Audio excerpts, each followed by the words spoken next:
here's the miter saw stand itself. Not much to it really. Have definitely left room for expansion. I plan to at least put a drawer in the middle section here. And down here, I measured it out to be 21 inches from the bottom to the top of space, which will fit the planer I'm looking to get here in the next couple months, fingers crossed. That can go there really nicely.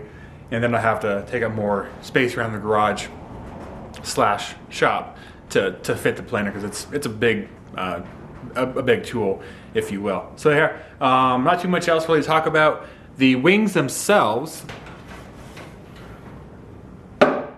they are in fact a little bit shorter than I thought about. I thought, you know, 5 inches space with 3/4 of an inch here, so it's 5 3/4 total would be enough.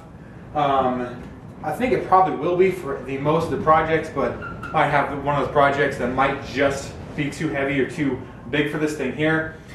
Put stops in the back, like a 3/4 inch stops in the back, so that I could rest, like almost pull this thing to the end, so it's exactly where I want it to be in relation to these guys.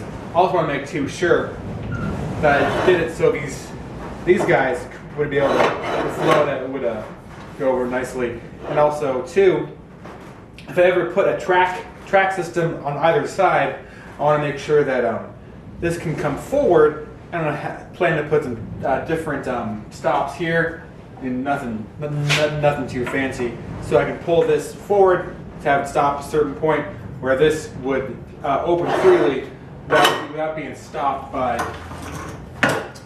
like a back fence there as well. So it come forward, and I could push this forward this way if I was doing crown or something like that too. So I want to make sure I thought of all possibilities before I finished it too.